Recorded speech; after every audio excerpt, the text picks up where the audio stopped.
Serial Kitab Tauhid bagian 38. Manfaat dan mudarat hanya di tangan Allah.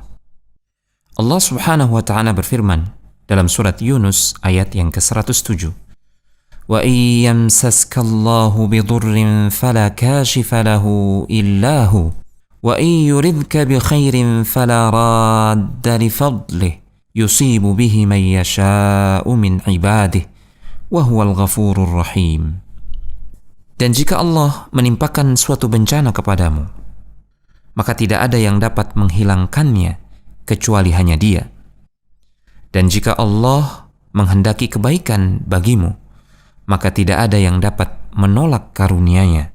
Dia memberikan kebaikan kepada siapa saja yang Dia kehendaki di antara hamba-hambanya, dan Dia Maha Pengampun lagi Maha Penyayang.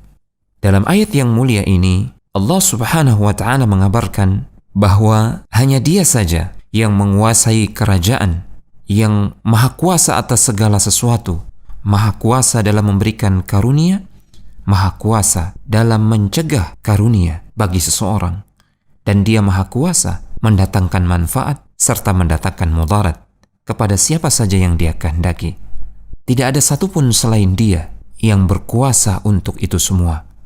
Hal tersebut tentu saja melazimkan bahwa hanya Dia semata yang berhak untuk diseru, diminta, dan dijadikan tujuan dalam doa serta ibadah. Tidak kepada selainnya, yaitu makhluk yang tidak memiliki kuasa pada dirinya sendiri untuk meraih manfaat dan mencegah mudarat. Maka apalagi bagi orang lain, tentu dia lebih tidak mampu untuk mencegah mudarat dari orang lain atau mendatangkan manfaat bagi orang lain. Ayat yang mulia ini dibawakan oleh Syekh Muhammad bin Abdul Wahhab rahimahullahu ta'ala untuk menegaskan bahwasanya hanya Allah Subhanahu wa ta'ala semata yang berhak untuk diibadahi, untuk menjadi tujuan doa segenap hambanya, tidak selainnya.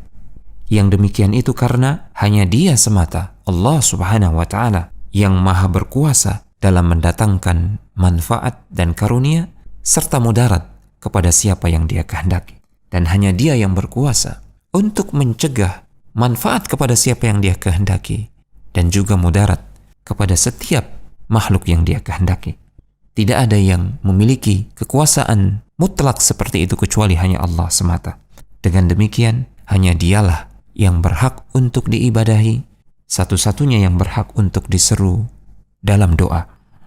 Di antara faedah dari ayat yang mulia ini, pertama, ayat ini menjelaskan kewajiban mengesahkan Allah Subhanahu wa ta'ala dalam tauhid uluhiyah, dalam peribadatan. Alasannya karena hanya Dia yang esa dalam rububiyah, dalam memberi dan mencegah. Kedua, ayat ini juga menjelaskan batilnya sesembahan-sesembahan selain Allah Subhanahu wa ta'ala, karena mereka semua tidak mampu sama sekali mendatangkan manfaat ataupun mudarat, demikian pula mencegah manfaat atau mencegah mudarat. Atas alasan ini, sesembahan-sesembahan selain Allah sama sekali tidak berhak untuk diibadahi dan diseru dalam doa. Ketiga, ayat ini juga menegaskan sekaligus menetapkan bahwasanya Allah Subhanahu wa ta'ala memiliki masyiah, memiliki kehendak. Keempat, ayat yang mulia ini juga menegaskan dan menetapkan dua sifat yang maha sempurna bagi Allah Subhanahu wa ta'ala, yaitu sifat al-maghfirah dan rahmah, sifat maha pengampun dan sifat maha penyayang. Kedua sifat ini tentu saja berbeda dengan sifat makhluk. Sifat Allah yang maha pengampun dan maha penyayang adalah dua sifat yang sesuai dengan kelayakan Allah Subhanahu wa ta'ala yang maha agung dan maha sempurna. Telegram channel Kristal Iman.